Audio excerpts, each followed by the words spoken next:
started out of a 12-foot skiff and worked my way up to this. When anybody talks about the Jaeger, it's basically known as my ship. I don't own it, but it's mine. I've been a captain now for about 25 years, and I've been in the fishing industry for probably 33 years. Back then you had to start at the bottom and work your way up.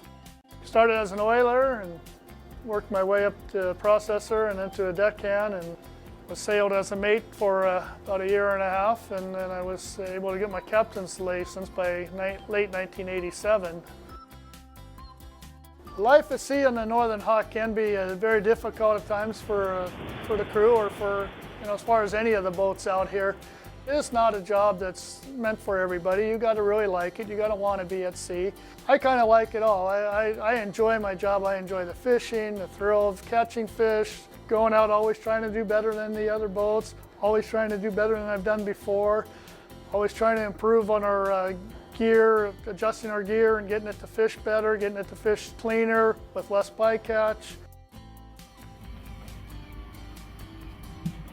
What drew me to the pollock fishing initially was I was a crab fisherman and a salmon fisherman.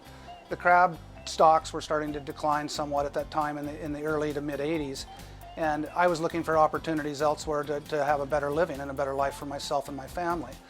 So that was when the pollock joint ventures started. We were fishing with the foreign fleets, and so that's when I got on the smaller catcher vessels and began fishing pollock. And I started that in about 1986, and I've been in the pollock industry ever since. We are the largest fishing vessel in the United States that actually catches its own fish. There are larger processing vessels, but we're the largest one that catches and processes our own fish. The crew size is about 140 people on average. We take it as being the pride of the fleet. We love our boat. The crew, they really embrace that fact that, we have a nice vessel. We work hard to try to keep it nice.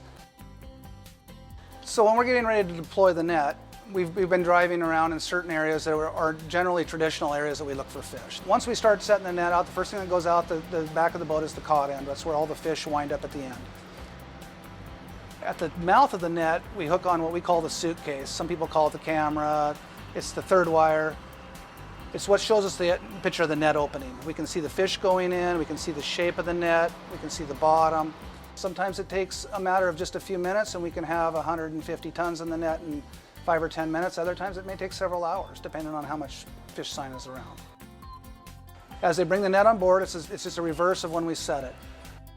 We get to the cod end at the end, and that's where the fish is. We hook up our main Gilson cables to the cod end, and then we bring the net on the deck.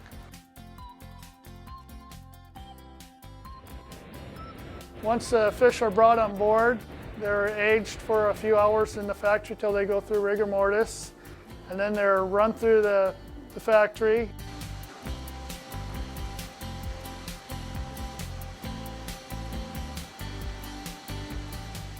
The harvesting of the fish is done in a sustainable way on board all of these factory trawlers here in Alaska. We have 2 U.S. observers on board at all times that are monitoring and sampling the catches for us. The MSC certification for the Gulf of Alaska and Bering Sea pollock fisheries has been really useful in being an independent verification of what we've been doing for the last 35 years in the fishery. And we see it as a good communication tool, communicating with buyers about our fisheries being sustainable.